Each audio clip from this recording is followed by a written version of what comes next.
وسلم على سيدنا محمد وعلى اله واصحابه وسلم. النهارده هنعمل معاكم احلى طاجن رز معمر بالحمام. زي ما انتم شايفين انا غسلت الحمام وخليته زي الفل، وبعدين حطيت عليه البهارات بتاعته والتتبيله بتاعته وكده، ورحت جايه حاطه بقى معلقتين سمنه حلوين كده على الطاسه زي ما انتم شايفين، ورحت فاتحه الحمام زي ما بتفتحي الفرخه المشويه بالظبط من الظهر، وابتديت زي ما انتم شايفين اهوت اديله الصدمه،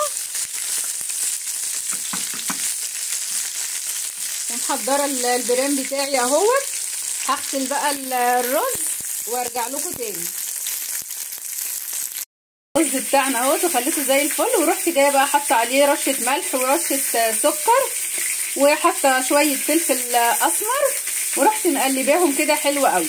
هجيب بقى الطاجن بتاعنا قلبته بقى الناحيه الثانيه اهو زي ما انتم شايفين، ورحت جايبه البرام بتاعنا ونازله بنص الرز وحاطه عليه على وشه كده حته سمنه صغيره، واول ما الحمام بتاعنا يحمر كده من ناحيتين وياخد الصدمه بتاعته ديت عشان يبقى نص سوا حتى ياخد السوا بتاع الرز، هاجي جايه اخده الحمام بتاعنا ونازله بيه على الرز.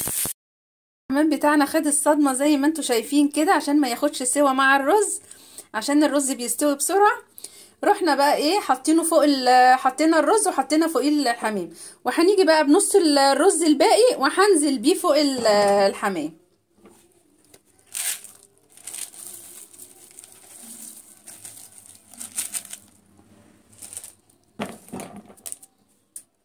نزلنا بقى بنص الرز تاني كده فوق الحمام، وهنساوي بقى البرام بتاعنا كده زي الفل زي الفل.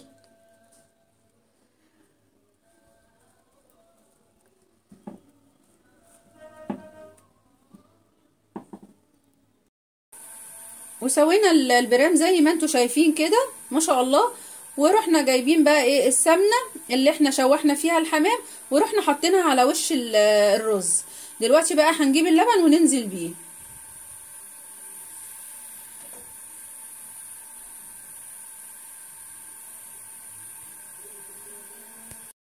وبعد ما حطينا اللبن زي ما انتم شايفين كده وحطينا على وشه شويه من القشطه بتاعه اللبن، انا ببقى محطاها في الفريزر مفرزاها، حطيتها على وش اللبن كده.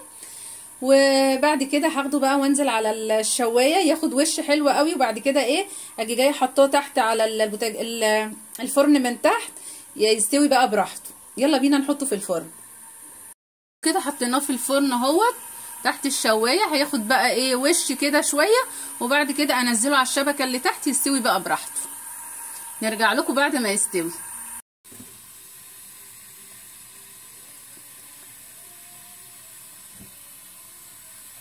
كده. الوش زي ما انتم شايفين احمر، نزلته بقى على الشوايه من تحت ياخد بقى السوا براحته، ونرجع لكم تاني.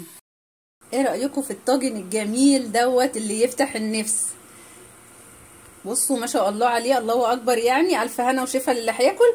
انا دلوقتي جبت بقى حته سمنه فلاحي ورحت جايه حطاها على وش الطاجن كده، وعامله كده مغرزه كده عشان السمنه توصل لكل الرز. دلوقتي بقى هنزله الفرن تاني واحطه بقى من تحت واوطي عليه خالص. بقى جنبه صينيه كوسه كده بسرعه، ان شاء الله تعجبكم والاكل كله يعجبكم باذن الله.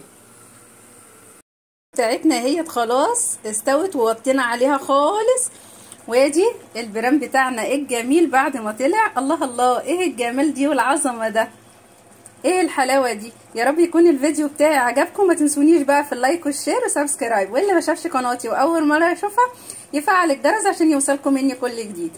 والسلام عليكم ورحمه الله وبركاته. كان معاكم منوعات مطبخ ايموني. باي باي.